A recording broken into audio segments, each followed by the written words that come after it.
How real can I be about Tyler the Creator and race? Now, Tyler the Creator is currently experiencing one of the harshest realizations any artist can face: the reality of the audience he built. If you've been on social media these last few days, you've probably seen Tyler the Creator's name getting dragged all over the timeline. A lot of people still don't understand what's actually happening right now, because this isn't just about a couple old tweets resurfacing. It's not even about a disrespectful comment section. It's really about what happens when your own fan base, the one that made you famous, grows into something you can no longer control. And Tyler is in the middle of that fire right now. In this video, I'm not only going to recap the drama, but I'm also going to show you guys why this moment is actually terrifying for any artist, but especially a black artist with a massive non-black audience, and why Tyler might be living through the exact consequences he spent the last decade trying to avoid. Now, Tyler the Creator is a name or face I think almost everybody recognizes by this point. He's been in the music game for over 15 years, ever since the early Odd Future days, back when he was loud, rebellious, and unapologetically weird. And over that time, he's gone on to build one of the most loyal and cult-like fan bases in modern music. However,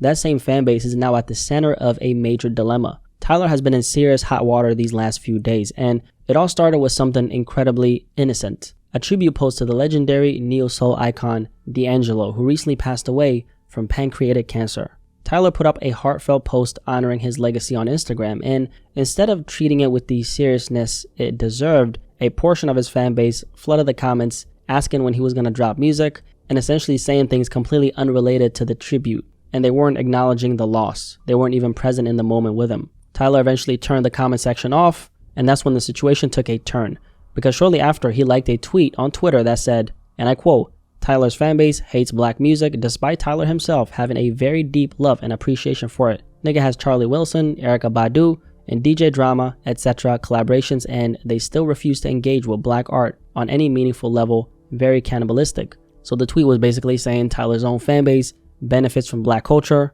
because that's what he is. He's black and he's a product of it, right? But they don't actually respect or engage with black culture itself. In other words, they love Tyler's aesthetics, his personality, his influence, but not the actual roots of the art he comes from. And right after liking it, Tyler fired back with a tweet of his own where he said, "These Sun Dodgers are out of control, man." He ended up deleting this tweet, by the way, but if you're not familiar with the term, it's another way of saying white people. Now here's where things flipped, okay? Because almost instantly, the spotlight turned back onto Tyler himself. The internet didn't just criticize the fans, they started scrutinizing Tyler's past. And it sparked a conversation about the exact type of audience he has cultivated. And the focus shifted from his fans are being disrespectful to, no, wait a second, you created them. A lot of the criticism was centered around this exact idea, that Tyler made this kind of behavior feel acceptable inside his own fan base. Because let's be honest, most of us remember the early Odd Future era. Tyler's music, his skits, even his tweets. That era of Tyler was extremely loud, edgy, and a lot of times offensive on purpose. And now those old tweets are resurfacing again, tweets that Tyler himself has actually been deleting in real time over the past few days. For example, here's one that started spreading everywhere. "I hate Black History Month. Why the F do you have to fucking separate niggas still?" Now, there are a bunch of other tweets that people started digging up, but that's just one that ended up going super viral. So that's where the tone of the conversation changed completely, right? Now, Tyler has faced this type of backlash before, but this time, I think this one is definitely different, because for the first time, the outrage wasn't just about what he said in the past, it was directly tied to the people he speaks to right now.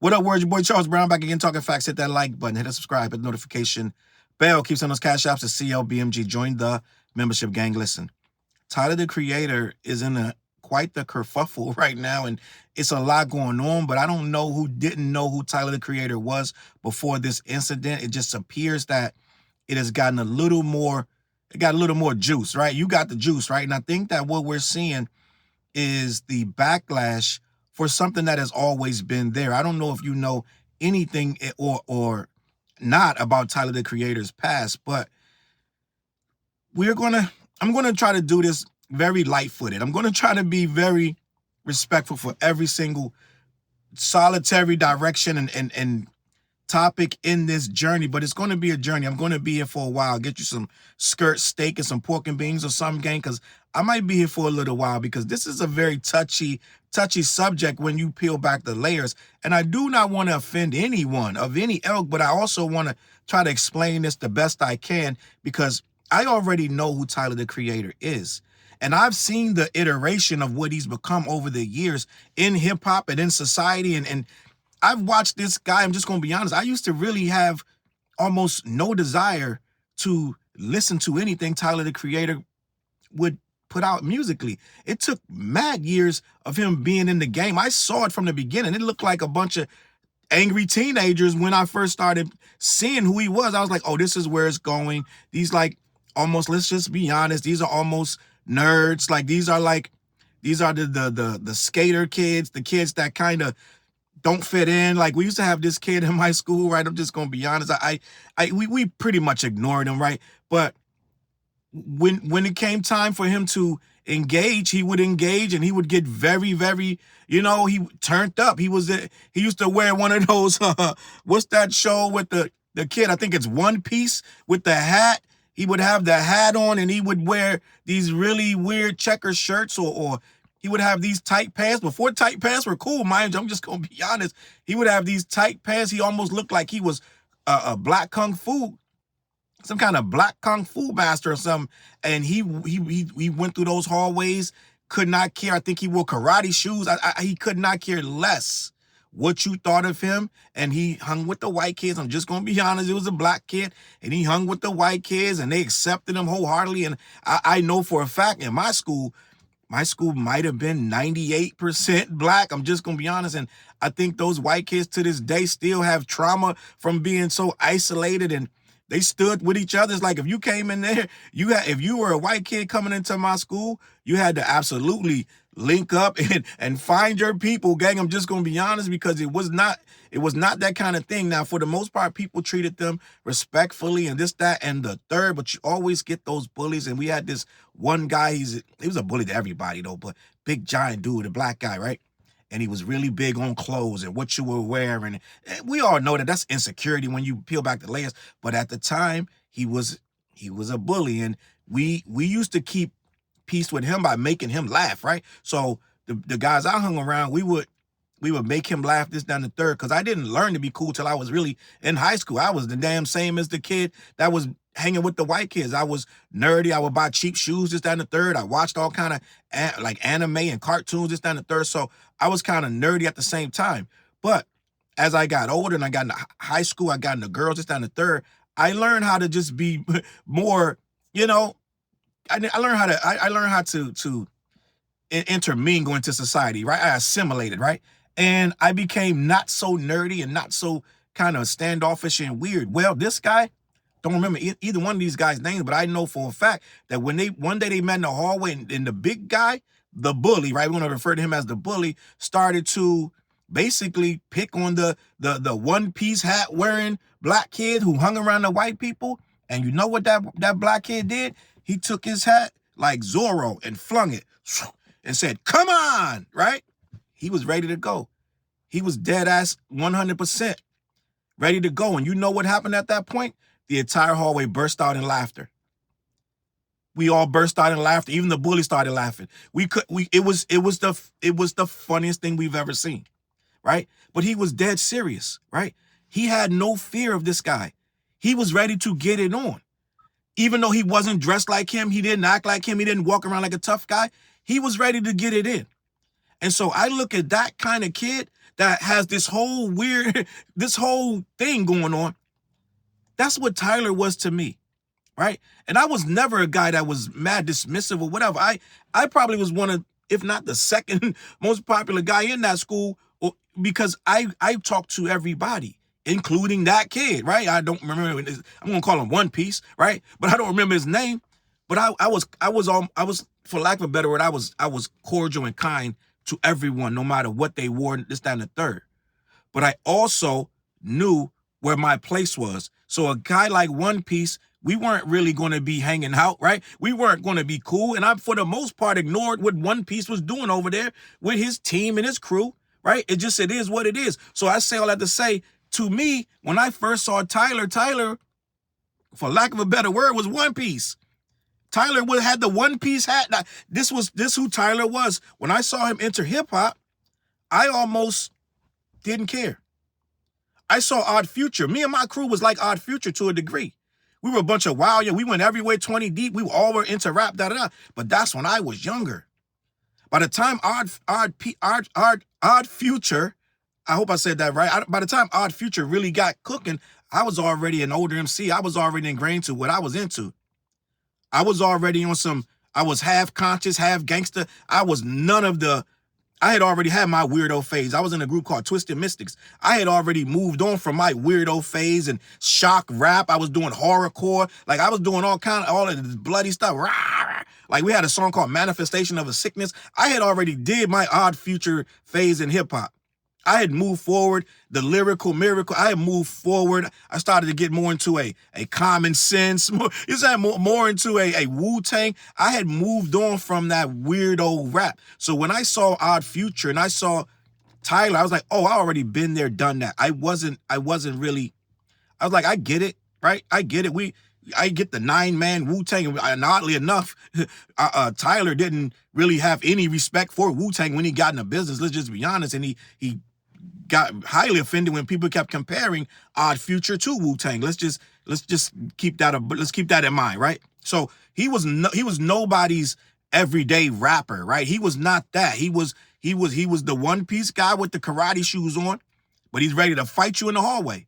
And a lot of times those guys, if you give them a mobile phone with internet access, it could get a little hairy.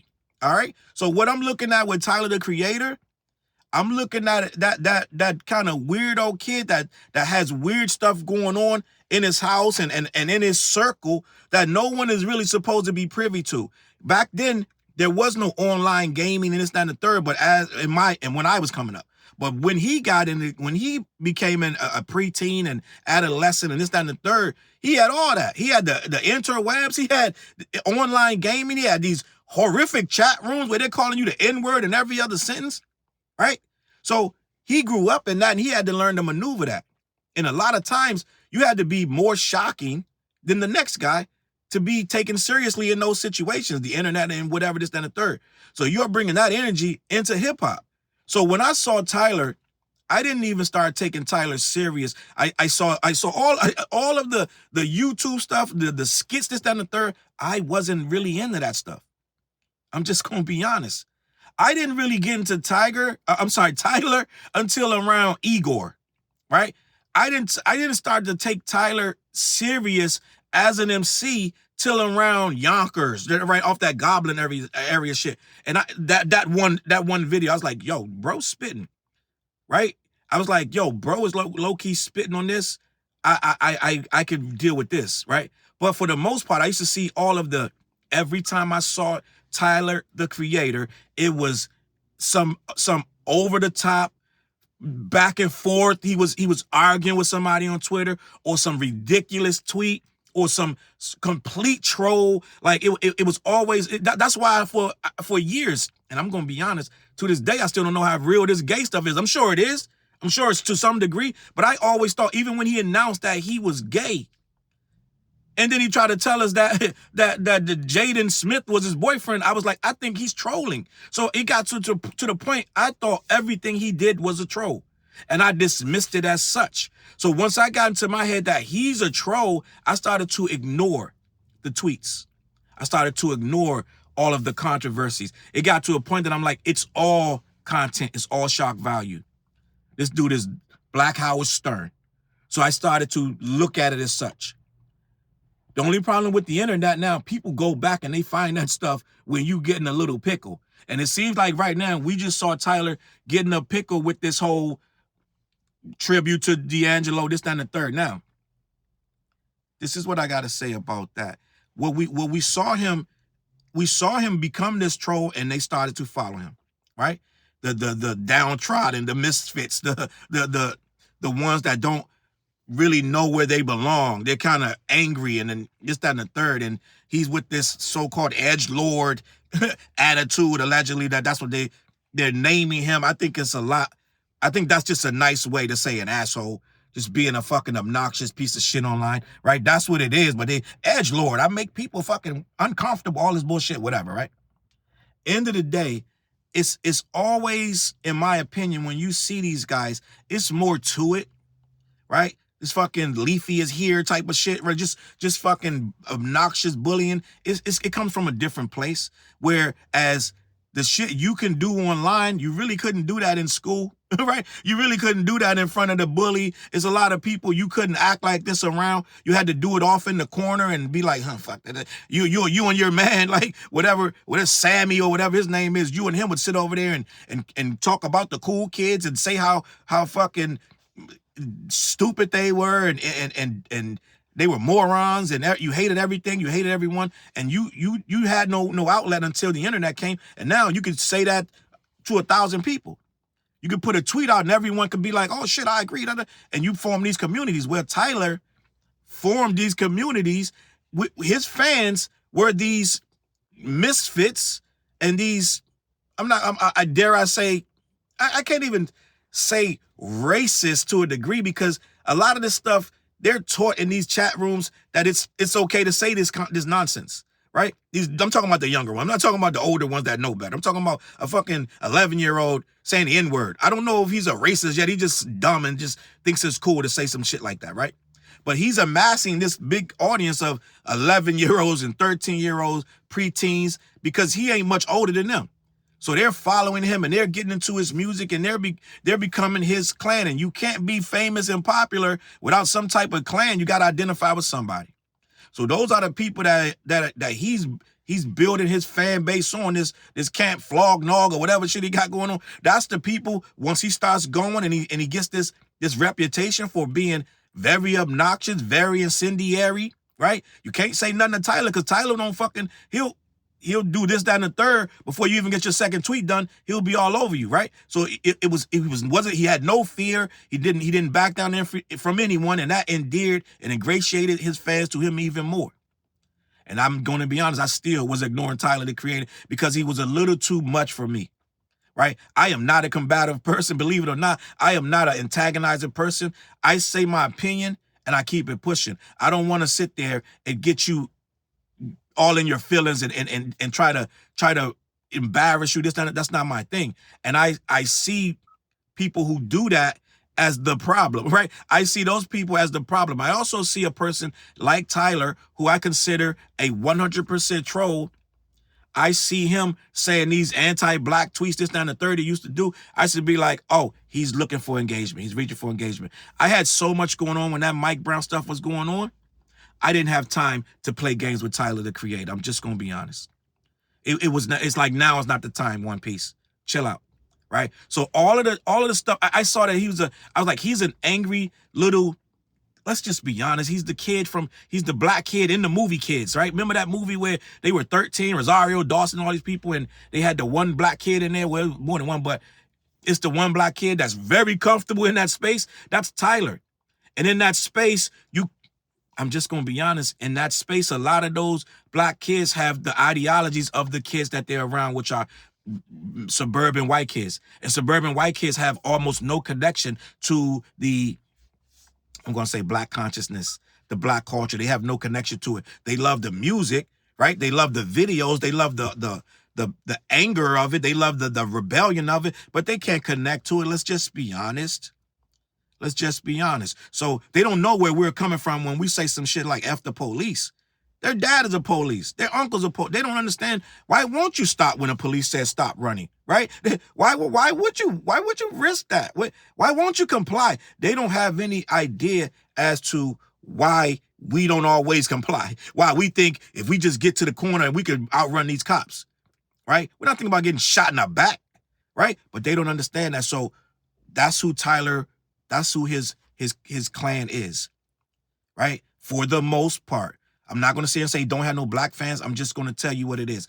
His clan, who's coming to Camp Flog Nog and whatever else, the same ones that booed Drake and allegedly booed Erykah Badu, they are a different breed. They're not ingrained with the black culture like someone like a Tyler should and would be, right? Someone like me who grew up with waking up and Stevie Wonder's on, right? Waking up and the OJs are on, the Isley Brothers is on. So it's a whole different thing. But my mom was different too. She would put on the way to work. She would put on that soft rock station, and it would be Joni Mitchell and all kind of stuff. So my mom was different right? So she would play the both sides of the coin. So end of the day, I had a different. It wasn't just all one thing with me. It wasn't all just, oh yeah, it's all black. It's black music. No, it was an eclectic mix. But at the same time, I did have that black music in my home. I had a lot of things that shaped me. I went to Malcolm X Elementary. That's not the same gang as the regular public school. I saw Roots at like 5 and 6. Like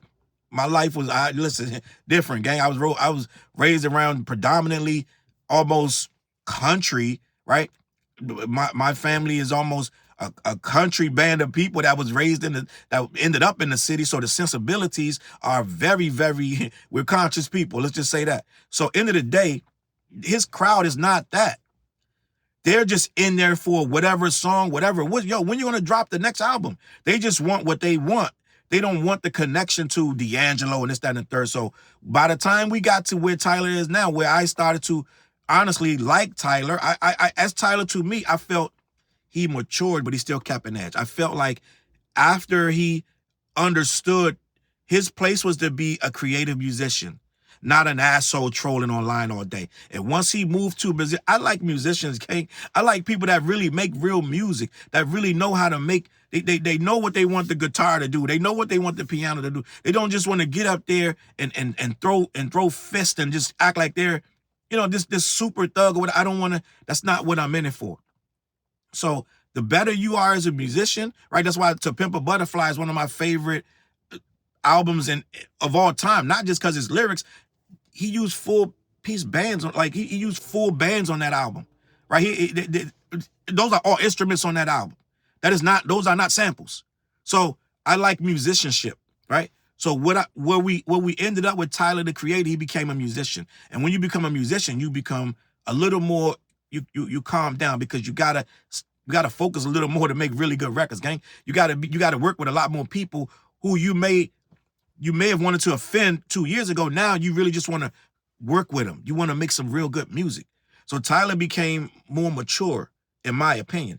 And he started to make more mature music because you're older, right? The one I told you about, that Yonkers video where he's acting like a goblin, this, that, and the third, that's 14 years ago. So you do a lot of growth and change in 14 years, especially when you start looking at, you want Grammys, this, that, and the third. So he became a different person. Now, that person doesn't mean that crowd that he amassed is getting better and changing. And as a matter of fact, some of those people are still as immature as ever.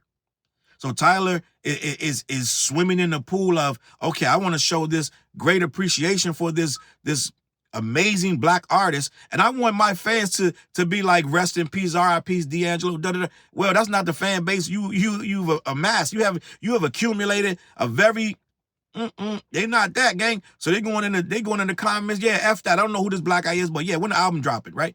And they're saying this, that, and the third, that's not going to be conducive to your post. So allegedly that ticked him off. He turned the comments off. Well, this is the fan base. When you go seek out an angry, very not, they're unapologetic, they don't care. They like the worse it is, the more they want it, right? The more evil the conversation can get, they want to sit there longer. So you got a different kind of animal in there. You got them people in them Halo gamer rooms that's calling dudes monkeys and this, that, and the third. That's your fans, gang. That's your fans. So no, they're not going to be kinder and gentler when you all of a sudden want to do a tribute to D'Angelo, who's 51 years old, and your fans is 20 years younger than that. They don't know none of his songs. They don't know what you're talking about. They don't care.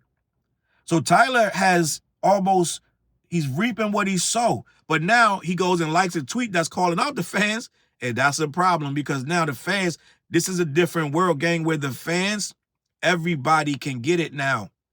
They're turning on everybody. There is no Jesus Christ no more, gang. There is, I like you today till you do something that is unacceptable, right? And all his fans know all the stuff he's doing. They know everything he did that was unacceptable. They know every single lyric that they knew was a little bit much, right? They knew that he went a little too far in a bunch of this stuff, but they didn't care because that's what they were looking for. But don't try to get righteous now, right? So now the very minute that you want to call out your fans for you want to like somebody's tweet, this, that, and the third, I'm gonna read what happened, but you want to like somebody's tweet and kind of shame your fans. Well, they're not going to have that shit. They don't want nothing to do with none of that. They're going to remind you, gang, we know where the bodies are buried, gang. You're one of us. Ain't no way out of this, right? Like that old TV show on HBO with the Bloods and the Crips. I forgot what it's called. Banging in Little Rock, right? She said, ain't no getting out. You die out, right? That's how Tyler fans is like, you think you gonna leave me? Oh, you think you gonna leave good old Eddie Kane? We're gonna put out all them old tweets because we know that you still got them up. He didn't delete them yet. All them old tweets about Black History Month, this, that, and that. Oh, yeah, you forgot. Oh, yeah, because we hit like on them. But I'm sure your newfound fans, they not going to like it. All these upper crust black people that you trying to impress with this D'Angelo post, yeah, I don't think they going to like these posts about Mike Brown and Black History Month. And all this other shit you got going. There's a whole bunch of posts Tyler going through. I don't know who doing it, the crisis management team. Somebody going through that bitch, scouring them damn posts and hitting delete on them. But Tyler, we've never seen this, and I think he's not going to respond. But he's a very talkative guy when he does an interview, and he's not a guy that has stopped doing interviews, right? He does interview when it's time to drop an album, this, down, and third. So there will be a conversation, right? But at the end of the day, I feel like right now, he's not going to have an answer because there is no real answer for this. Everyone knows what it is. You've cultivated a culture of dissension. And these people, they're not the best of society. I'm just going to be honest. The ones that are in your comments saying racist things of that nature, they're not society's best. And this is what you've cultivated. You've made a lot of money. Those golf shirts, the pink golf shirts, and this, that, and the third that you've been selling, and them plaid golfers hats and all this, that, and the third. Yeah, you've amassed quite a following, my friend, and they don't go away quietly. Now they're trying to expose you and this, that, and the third. They're mad, right? You can't tell your white fans that, yeah, my white fans are a problem. You can't do that. They're like, what, we at Camp Flognog, the hell? We buying your goofy ass shirts? Hell no. So now you gotta, it's reckoning time, gang. And they're not really trying to let this in. So I don't know if y'all know what happened. Let me see if I can read this. Tyler, the Creator, has found himself in a major controversy as some of his old tweets are making the rounds online. See, a lot of the old tweets, people go back and search your stuff. They did it to me. They go and go hit the search bar, just find some old shit, and a lot of them knew it was already there. Some people probably screenshotted it years ago, waiting for your ass. You don't understand how these people work, gang. Some of these people would screenshot your shit and save it. Just rocking back and forth. 2021, not ready. 2022, we're not ready. They get your ass 2025 with it. There it is, send it. Let's go. We got it. And some people out here waiting to get you, gang. Let me continue. Tyler, the Creator, is one of the biggest artists in all of hip-hop. With that distinction comes a large responsibility. However, fans started to realize that Tyler's past isn't exactly a great representation of who he is now. In fact, many are disappointed by this, and they're taking the artist to task online about some of his past statements. It all started when Tyler liked a tweet criticizing his white fans for having zero interest in learning about black art. You can't make nobody learn about black art, gang. They got to want to do that. Let me continue. This subsequently led to some major critiques of Tyler, with many claiming he is responsible for the fan base he has now during the Odd Future days. Tyler was an edgelord who more often than not tried to toe the line of what is acceptable. He did this. This is what he wanted to be. This is what he wanted to do. He wanted to be an edgelord. This is what happened when you try not to be an edgelord no more. Let me continue. He would frequently make racist and anti-black statements on Twitter, and now those statements are being exposed over a decade later. And I can't even say that he really meant these things or not. When you're a troll, you say shit for engagement. So I don't even know. Well, he probably meant that because, like I said, he was locked in with a very suburban, a different kind of kid that he wasn't relating to our struggle over here. So he did look at the Mike Brown situation and things of that nature with the eyes of someone who's not as in tune as he should be. Just because his skin color is one way or the other, it doesn't mean that he's locked in with what's really going on. So I know people that grew up with me that was saying, yo, this Mike Brown, this Black Lives Matter stuff, I don't get it. I don't know what you guys are mad about. He should have complied. He was a criminal. You remember that? He robbed the store. Like all these narratives. So it's some people that look at Mike Brown and Trayvon Martin as the problem. They look at them as troublemakers because they were for one reason or another, they deserve what they got, and now the whole world is up in an uproar, and we're getting a lot of backlash right now. Let's just be honest. A lot of things that are happening right now in this government stem from us celebrating and being too loud and we wanted too much at the time. We wanted too much justice for us, and a lot of them didn't like it, so they started drafting up some things, stuff called Project 2025 and this, that, and the third. A lot of stuff that we're going through right now because of what we went through and the changes that came because we were a little too loud for the justice that we deserve. Now they're getting back, they're getting their lick back, gang, and it's worse than we ever imagined, right? But let me continue. The controversy followed his recent tribute to late neo-soul artist D'Angelo, after which his comments section was flooded with racist remarks allegedly from members of his white fan base. Tyler recently liked a post on X that sparked debate about his audience. According to Kurko, I always want to say Karuko, is Kurko, the post criticized his fan base for appreciating him while rejecting black music, stating, quote, "Niggas has Charlie Wilson, Erykah Badu, DJ Drama, etc. collaborations, and they still refuse to engage with black art on any meaningful level. Very cannibalistic." Right? It's so true. You can lead a horse to water. You can't make a drink. They got to want to know that. And a lot of them people that he just named are older people that are not in the zeitgeist of these kids that's going to follow Tyler. Let's just be honest. Erykah Badu was already probably off the grid by the time Tyler started making any noise. Let's just be honest. And Charlie Wilson, you got to want to know who that is. You will hear his voice for years and you won't know who the hell's singing. Right? You got to want to know who Charlie Wilson is. I'm just going to be honest. Now, that's black. So let me keep this pushing. The incident reignited discussion about Tyler's own social media behavior. Many of the posts in question date back to 2012 to 2014 when Tyler was in his early 20s. And he should know better, but when you're in your early 20s, if some of us had Twitter in our early 20s, oh boy, right? I didn't have that problem, but I guarantee you my shit will be lit. Now I'm a private guy though. So I would have some shit on there, but it wouldn't be too much. It would be some stuff here and there. It may be controversial, it may not, but some of these people who are trying to be edge lords, oh yeah, it's gonna be some good shit up in there from 2012 to 2014.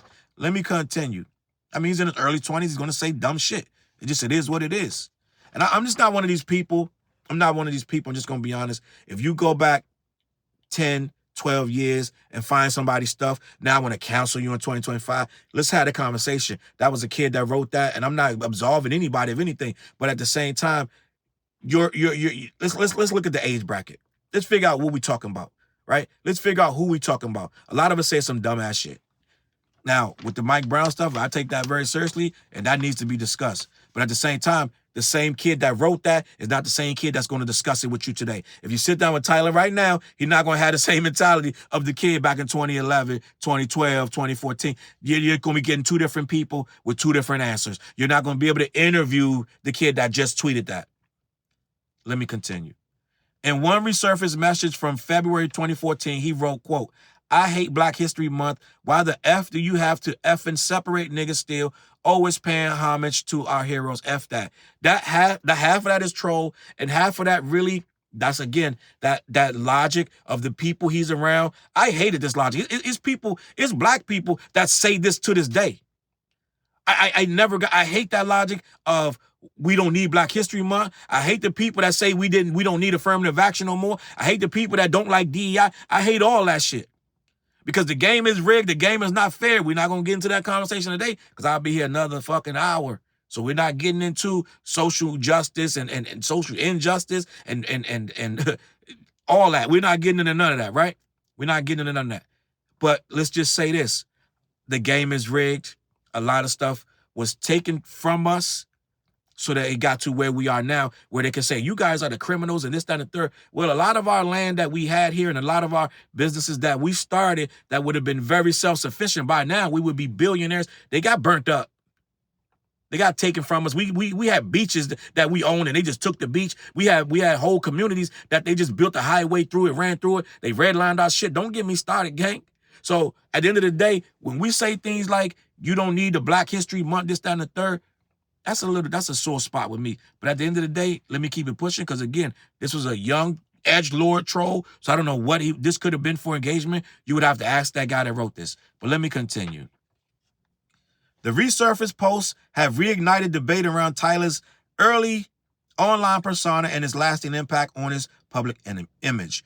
While he has not issued an official response, fans noted that some of the offending tweets appear to have been deleted in recent days, suggesting quiet efforts to address the backlash. So, Tyler, as a rapper, I took years to even take him serious for all of the trolling, for all of the nonsense, for all of it. It seemed like a guy that rather be online in the mix with some shit rather than actually being a part of the culture. And I'm just going to say something even more blasphemous. I didn't consider Tyler the culture for many, many years. I'm talking about a very long time. I'm talking about even after I was listening to his music, because I didn't feel like he was the culture.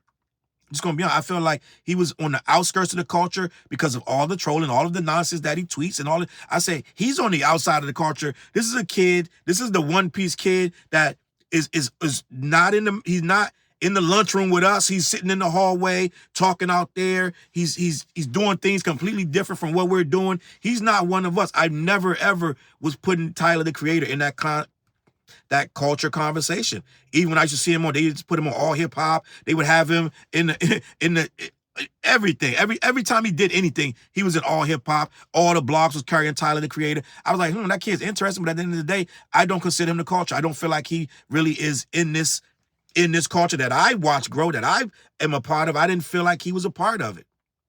And in many ways, even to this day, you can say he's not.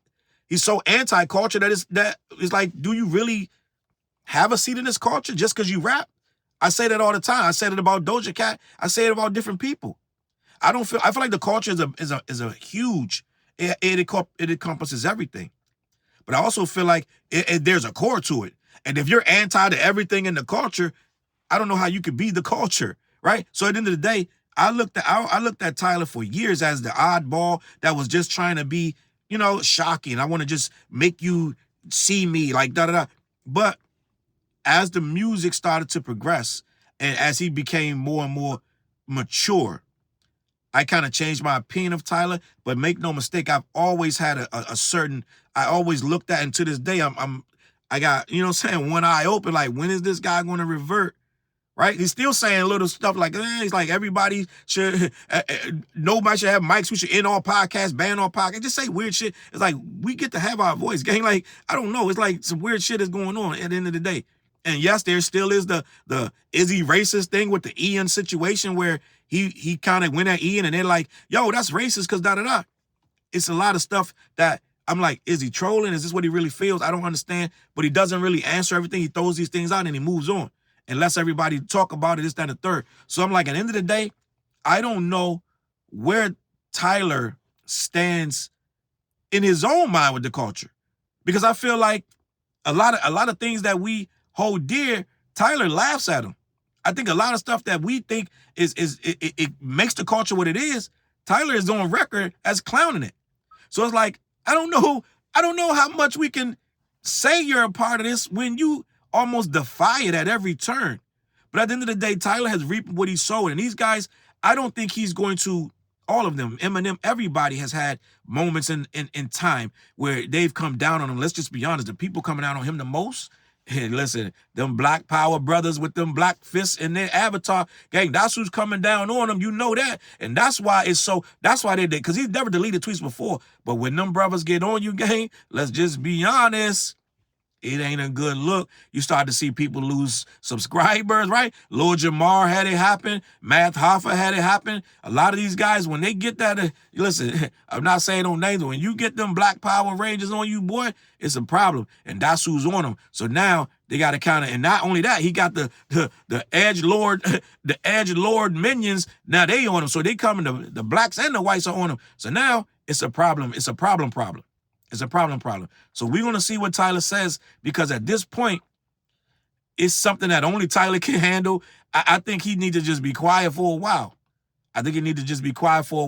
And I know a lot of people are saying, yo, you need to give us an explanation. We need a conversation. We need an apology. This, that, and the third. I don't know what's there to apologize for. I really don't. I think that he's been like this. You knew he was like this for years. I don't know how you could be a fan or be indifferent about him and act like now you're all outraged. I'm like, this guy been saying heinous shit for years. So I don't know how all of a sudden in 2025 we need an apology, Tyler. This when wasn't he like this? Like, when wasn't he very contradictory and very obnoxious? When was he not like this? I need to know, because I want to go to that date and time. This dude always been like dead ass and a freaking asshole from day fucking one. So I don't know what he need to apologize for now. Sorry, guys. Yeah, I low-key, I'm like an asshole. Like, what? Fuck, we been knew that shit. What the fuck we talking about? So at the end of the day, I'm going to leave it at this, man. I think that this race stuff in hip-hop is always going to be touchy and tricky, and you're going to have to deal with it. You're going to have to be, okay, that whole room right there is all white kids, and they're only here for their white kid reasons. They don't care about your black arts, this and that and the third, your tribute to freaking Eddie Murphy or whatever. They don't care about none of that shit. They just want your records that they like. They don't even know where half the samples come from. They don't know the people, the features. They'll figure it out after a while, right? Remember when who was that? Who was that did was it oh yeah, it was Kanye when he had an unknown artist named Paul McCartney on his record, right? They started going to figure out who Paul McCartney was. So they'll figure out these people in due time if they care, but you can't make them care, and you damn sure can't like no post where you're shitting on them. Okay, so now you gotta figure out, okay, which side I want to be on, or do I just want to be in the middle and just be me and let it fall where it may? I think he got enough money to chill out for a while.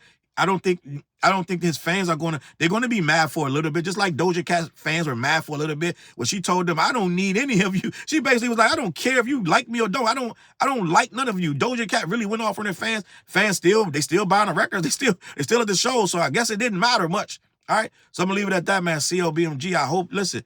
I don't know. I hope I didn't offend my political connects, right? I don't think I said nothing offensive. I don't see nowhere in here that it was offensive, right? But at the end of the day, I kept it a buck. But we got to understand that the racial tension is there, and some people are on different sides of the fence. And it all comes together when you like a certain artist, right? So yes, you're gonna get that racist kid over here saying monkeys and jigaboo and this, that, and the third, whatever. And then you're gonna have this kid over here who's super black power and he's all conscious, this, that, and the third, and they're gonna meet in the middle just to go to the Creator show.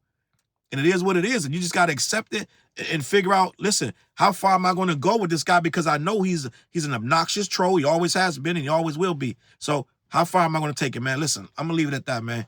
Tyler, figure it out, gang. CLBMG, I'm out of here, man. Head on over to black-yeti.com. Let them know who sent you. They ship all over the continental U.S. Also, every Wednesday night, we go live, me, TJ, and Fliz on the What Show. And I got a Patreon account coming. It's going to be rocking in a few days. I'm going to let y'all know what's going on with that, all right? I'm out of here, man. I'm going to catch y'all on that flip side. Peace. Look, mission impossible to drop a few lines without dropping old times when Southern Hill was still a gold mine. When pistol grips was my shit and I sold mine. When Alias was not a show and they told mine. Elevate your mind with high quality THC infused products. BlackYeti.com. Black-Yeti.com.